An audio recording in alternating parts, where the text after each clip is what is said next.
Varicose veins కి సరైన చికిత్స కోసం సంప్రదించండి ఎవిస్ హాస్పిటల్. నమస్తే రమగారు. నమస్తే జయ. రమగారు, కొన్ని అనుకుంటాం, వాటిని సాధించలేకపోతాం, పూర్తిగా ఇంకా ఓడిపోయాం అనిపించేస్తుంది. కొంతమంది లెగుస్తారండి బాల్స్ లాగానే, ఎత్తి నేలకేసి కొడితే ఎంత స్పీడ్ లెగుస్తుందో అంత స్పీడ్ లెగుస్తారు. కానీ కొంతమంది మాత్రం అక్కడే ఆగిపోతారండి. వాళ్ళని లేపటానికి చుట్టుపక్కల వాళ్ళు, కుటుంబ సభ్యులు ఎంత ప్రయత్నం చేస్తారో, ఎన్ని విధాల ప్రయత్నాలు చేసినా వాళ్ళు లెగిసి నడవకపోగా శాంతం నిద్రపోతామంటారు. రకరకాల అలవాట్లకి బానిస అవుతూ ఉంటారు. బయటకు తీసుకురావటం చాలా కష్టం కదా రమగారు. వాళ్ళని ఎట్లా మోటివేట్ చేయాలి? చిన్నప్పటి నుంచి అంటే ఇలాంటి ఏదైనా సమస్య వచ్చినప్పుడు పడిపోకుండా ఉండటానికి ఏమన్నా మనం ఫస్ట్ నుంచి ఏమన్నా నేర్పించాలా?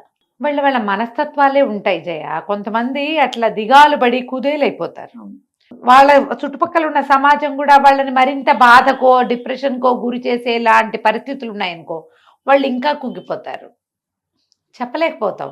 మనుషుల తత్వాలు కూడా ఈ డిప్రెస్డ్గా అయిపోవటము, డిప్రెషన్లోకి కూరుకుపోవటము, ఇవి వాళ్ళ బేసిక్ మెంటాలిటీని ఆధారపడి ఉంటుంది. దాని మీద మీరు ఒక ఏడాది లోపల పిల్లల్ని చూడండి, ఈ డిప్రెషన్లో కూరుకుపోయేవాళ్ళు, నేను ఓడిపోయానని ఇంకా గెలవలేనని భావించేవాళ్ళు, వీళ్ళు సాధారణంగా ఎవరుంటారు? సాధారణంగా పిల్లల సంగతి తర్వాత చెప్దాం. అసలు సాధారణంగా చదువుల్లో ఫెయిల్ అయిన వాళ్ళు, ఎగ్జామ్స్ ఫెయిల్ అయిన వాళ్ళు, వాళ్ళు ఏదో ర్యాంక్ వస్తుంది అనుకుంటారు, అది రాదు. ఫలానా కాలేజీలో సీట్ అనుకుంటారు, అది ఎక్స్పెక్టేషన్ ని రీచ్ కాలేని వాళ్ళు. దానికి చాలా ఫ్యాక్టర్స్ తోడవ్వాలి. జనరల్ ఫ్యాక్టర్స్ ఏంటమ్మా, మన చదువు, మన అటెంప్ట్ కాకుండా చుట్టుపక్కల ఉన్నవి, ఎంత పోటీ ఉంది, ఎంత ఎంత కాంపిటీషన్ ఉంది ఆ సీటు కోసం, దాన్ని బట్టే కదా అది డిసైడ్ అవుతుంది. జనరల్గా చదువులు, మార్కులు, సీట్లు, కాలేజీలు, ఫలానా క్యాంపస్లో ఉన్న ఏమంటారు క్యాంపస్ సెలక్షన్స్, సీట్లు రాకపోవటము, ఇదొక ప్రాబ్లం. అక్కడి నుంచి ప్రేమలు, పెళ్ళిళ్ళు, ప్రేమలు ఫెయిల్ అవటం. ఇది బాగా, వీళ్ళు ప్రేమిస్తారు, అవతలది ప్రేమించదు, లేదా ఇదే ప్రేమిస్తుంది, వాడు ఒప్పుకోడు. ఇద్దరు ప్రేమించుకుంటారు, వాడు కంటిన్యూ చేయడు, లేదా అదే కంటిన్యూ చేయదు. వీళ్ళిద్దరు కంటిన్యూ చేస్తామన్నా పేరెంట్స్ పరిస్థితుల్లో ఏదో సహకరించవు, పాప వాళ్ళకు కూడా అవుతాయి ఇవి. అక్కడి నుంచి పెళ్ళిళ్ళు, ఫెయిల్యూర్స్, పెళ్ళిళ్ళల్లో కంటిన్యూ అవ్వటము, అవ్వకపోవటము, రిలేషన్స్లో కంటిన్యూషను కాకపోవటము, ఆస్తులు రాకపోవటము, పుట్టింటి వాళ్ళు సహకరించలేదనో, అత్తారింటి వాళ్ళు సహకరించలేదనో, అన్నదమ్ములు హెల్ప్ చేయట్లేదనో, సిస్టర్స్తో పవలేపోతున్నామనో, ఇవి కాకుండా మధ్యలో ప్రమాదాలు, అబ్యూజివ్ థింగ్స్, అవమానాలు, ఆఫీసుల్లో ముందుకెళ్ళలేకపోవటాలు, ప్రమోషన్లు రాకపోవటాలు, ఎన్ని ఉన్నాయి జయ జీవితం అంటే. ఇంకా నేను డజన్ చెప్పా, ఇంకా 10 డజన్లు ఉన్నాయి ఇంకా. ఇందులో ఇంత పెద్ద పెద్దవి కాకుండా చిన్నవి, పక్కింటి వాళ్ళతో తగాదా, వెనకింటి వాళ్ళతో తగాదా, ఎవరైనా మనతోటి కొంచెం అసభ్యకరమైన ప్రవర్తన, ప్యాచప్ చేసుకోలేకపోవటం, అవ్వకపోవటం, స్నేహితులతో తగాదాలు కదా, ఆఫీసుల్లో చిన్నబుచ్చుకోటాలు, ఒకడు పరిగెత్తేస్తున్నాడని మన కుళ్ళు, మన మానసిక దౌర్బల్యాలు, ఇన్ని కారణం అవుతాయి కదమ్మా కుదేలైపోవడానికి. తప్పకుండాను. కాకపోతే ఏదైనా దేనికైనా తెల్లారితే 2. బాగా చెప్పారు. ఇంతే. ఇవాళకి ఏదో హాహాగా ఉంటాం, రాత్రి పడుకుంటే పొద్దుటికి పాత పడిపోతుందమ్మా మ్యాటరు. ఏ మ్యాటర్ అయినా పాత పడిపోతుంది. ప్రేమలైనా, పెళ్ళిళ్ళైనా, ఇంకోటైనా, ప్రతి దానికి భవిష్యత్తు ఉంటుంది. మరణం తర్వాతే ఏముందో మనకు తెలియదు, అదొక్కటే మనం ఏమీ చేయలేం. మరణించిన తర్వాత నువ్వు ఏమీ చేయలేవు. నువ్వు బతికుంటే, బాగుంటే ఏదైనా చేయొచ్చమ్మా. నువ్వు ఎక్కడ ఫెయిల్ అయ్యావో అక్కడ పాస్ అవ్వచ్చు, ఎక్కడ పోట్లాడావో అక్కడ మళ్ళీ గెలుపొందొచ్చు, ఎక్కడ ప్రేమను పోగొట్టుకున్నావో ఇంకొక ప్రేమ అదే ప్రేమ కాకపోతే ఇంకోటి, ఏమిటా పొందా ప్రేమలకి, ఇంకోళ్ళు దొరుకుతారు. సంతానం ఒకళ్ళు పోతే మనిషి ఇంకొకళ్ళు వస్తారు, భర్తలు పోతే భర్తలు వస్తారు, భార్యలు పోతే భార్యలు వస్తారు. జీవితమే పోతే శూన్యం. పైగా నువ్వు మిగిల్చిన శూన్యం ఉంది చూడు, ఇక్కడ నీ గ్యాప్ పూడ్చరా అనేది అవుతుంది. నీకు కాదది, ఉన్నవారికి. నువ్వు గ్యాప్ చేసి వెళ్ళిపోతావు, సుఖపడ్డాను అనుకుంటావు, నీకు తెలియదు అంతే. కానీ నువ్వు చేసిన గాయం ఇక్కడ ఎంత ప్రభావవంతమైన గాయం అవుతుందంటే, నువ్వు ఉండి ఫిల్ చేసుకోవాల్సిన పరిస్థితిని వదిలేసి పారిపోయి తగలబెట్టేస్తావు దీన్ని. నీ సమాజం అంతా కుదేలైపోతుంది నీ ఒక్కడి వల్ల. పారిపోవటం ఒక ఎత్తు అయితే నిస్సత్తుగా ఉండిపోవటం. నిస్సత్తుగా ఉండిపోతే 2 రోజులు పోయాక కోపపు అవుతారమ్మా. ఇదివరకు అట్లాంటి సమాజం కాదు ఇప్పుడు. ఇప్పుడు భర్తల్ని పోగొట్టుకున్నారు అమ్మాయిలు అనుకుందాం. పెళ్ళిళ్ళు చేసుకోవట్లేదమ్మా. 60 ఏళ్ళు వచ్చాక రెండో పెళ్లి చేస్తున్న సమాజాలు ఉన్నాయి కదా తల్లి. ఇప్పుడు భార్యను పోగొట్టుకున్నావు, అది ఎప్పుడూ ఉంది. డివోర్సు అది ఉంది. ప్రేమలు అవి దొరకరా? దేశం ఏం గొడ్డుపోయిందా? ఓ పెళ్ళా ఉండి శుభ్రమైన జీవితం ఉన్న వాళ్ళకి మళ్ళీ ప్రేయసులు దొరుకుతున్న కాలం ఇది. ప్రేయసులు దొరుకుతున్నారు, ప్రియులు దొరుకుతున్నారు. 2-3 స్నేహితులను మెయింటైన్ చేస్తున్న ఆడాళ్ళు మగపిల్లలు లేరమ్మా ఈ రోజుల్లో. ఎంత సహజమైంది. ఉద్యోగము ఫెయిల్యూరు. 100 ఉద్యోగాలు ఉన్నాయి, ఉద్యోగమే రాలేదు. వ్యాపారం చేసుకో, శుభ్రంగా 4 కూరలు వండి జనాలకి ఇచ్చేయి. కర్రీ పాయింట్ పెట్టుకున్నా బతికిస్తున్నారు కదమ్మా. కూరల మీద బతికిస్తున్నారుగా. ఏం చేస్తే బతకలేని చెప్పు? ఏదైనా చేయొచ్చు. నీకు అదేదో కావాలని కాదు, అసలు బతకాలని ఉండాలి మొదట. ఈ కుదేలైపోవటానికి ప్రధానమైన కారణం ఏంటంటే జయ, అయిపోయింది అన్న భావన. ఏది అయిపోదు.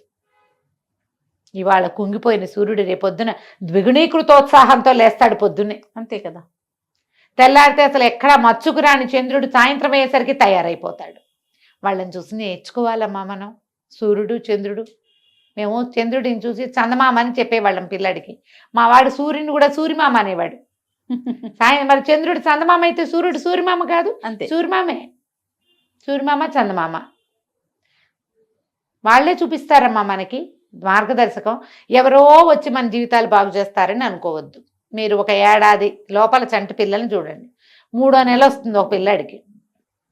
ఒక్కోడికి పోషణ ఉండి బాగా మర్దం చేసి నీళ్లు పోసి వేడివేడి నీళ్లు పోసి జాన్సన్ బేబీ సోపులు పెట్టి అద్భుతంగా చేసే అమ్మమ్మ ఉంటుంది, లేదా అమ్మే ఉంటుంది.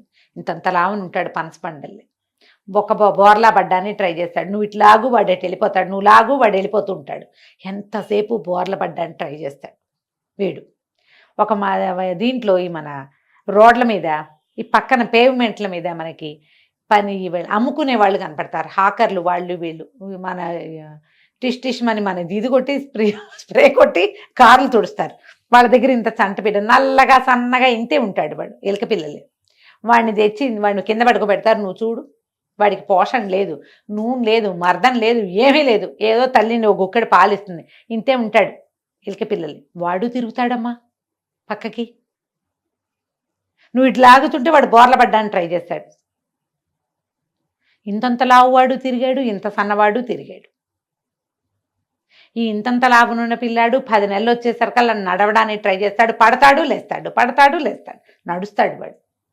ఈ సన్నగా ఆ రోడ్ల మీద బతుకుతూ ఏ పోషణ లేని చంటి బిడ్డ కూడా ఏడాది తిరిగేసరికి నడవడానికి ట్రై చేస్తాడు. బస్సులకు అడ్డం పడతాడు వాడు. ఏంటి తేడా? ప్రతి వాడు తర్వాత క్రియకి తొందరపడాలి. నీకు అద్భుతంగా ఉంటేనే జీవిస్తాను, లేకపోతే జీవించనంటే ఎట్లా కుదురుతుంది? ఎలా కుదురుతుంది చెప్పు? అవునా? అవును. ఆలోచించండి. మీ ఇంట్లో ఒక చిన్నవాడు ఉంటే వాడికేసి చూడండి. 9-10 నెలలు వస్తే నుంచోడానికి వాడెంత ట్రై చేస్తాడో, అడుగులేయటానికి వాడెంత తాపత్రయపడతాడో. నడవాలి, ఎక్కాలి, దూకాలి. వాడికి ఇక రెండోది లేదు. అన్నం పెట్టు పెట్టపో సరిగ్గా. పోషణ లేని పిల్లలు చేస్తారు, పోషణ ఉన్న పిల్లలు చేస్తారు.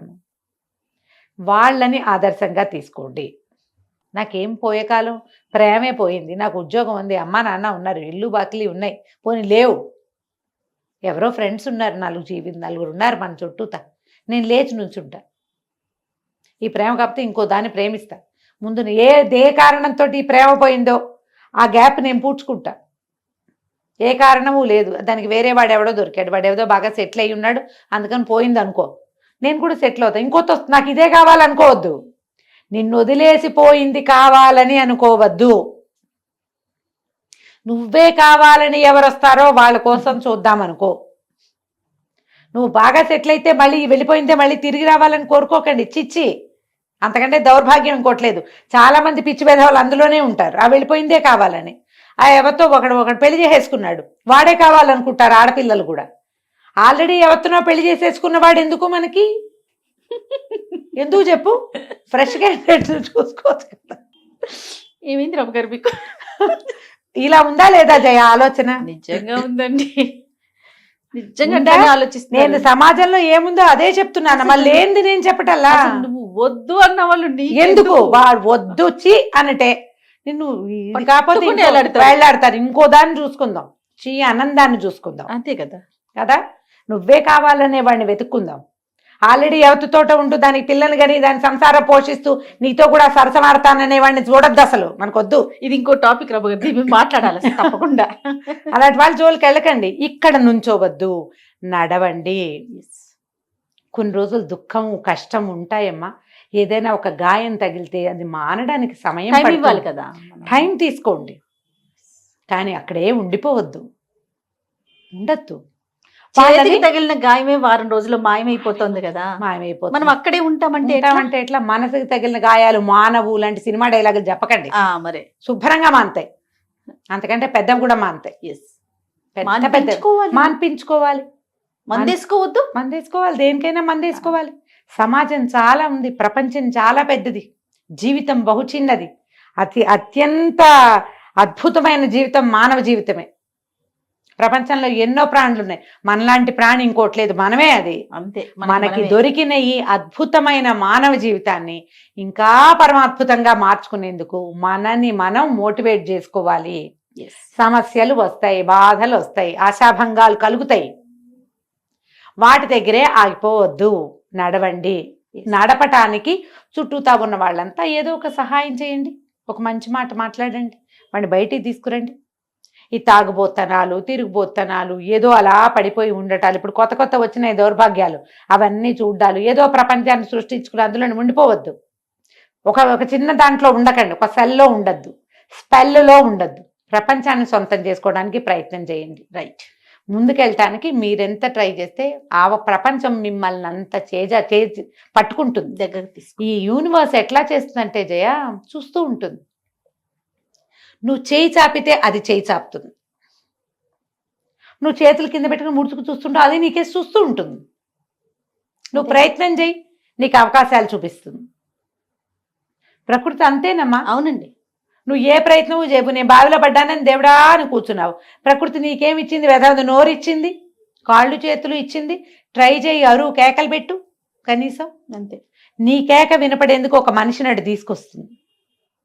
ఎంతమంది జీవితాల్లో ఇలాంటివి జరుగుంటాయి జయ. 100% రమ్ గారు కదా. మనం అలాంటి ఊహ చేయాలి. ఇది పోతే ఇంకొకటి ఖచ్చితంగా వస్తుంది, పోగొట్టుకోవద్దు. కానీ అదే పోయిందనుకో, దానికోసం వెంపర్లాడద్దు, ఇంకొక దాన్ని సొంతం చేసుకునే ప్రయత్నం చేయాలి. అలా ఆలోచించాలి. కొన్నాళ్ళు దుఃఖించండి, మౌనం చేయటం తప్పదిగా. కొన్నాళ్ళు విషాదంగా ఉంటాం, కానీ బయటపడాలి. ఆ బయటపడడానికి మనం వంతుగా ఒక ఫ్యామిలీ మెంబర్సో, స్నేహితులో ఎవరో ఒకళ్ళు కొంచెం సహాయం చేసి వాళ్ళని ఎవరితోటైనా మాట్లాడించి కొంచెం ముందుకు తీసుకెళ్ళి బయటపడేయాలి. ట్రై చేస్తే ఆటోమేటిక్గా మళ్ళీ వాళ్ళు కొత్త జీవితాన్ని అందుకుంటారు. దీనికి కుటుంబము, సమాజము మన వంతు పాత్ర మనం పోషించాలి. అప్పుడు ముందుకెళ్తారు, ఇంక ఇబ్బంది ఏమి ఉండదు ఆ తర్వాత. రైట్ అండి. నమస్తే. నమస్తే జీ.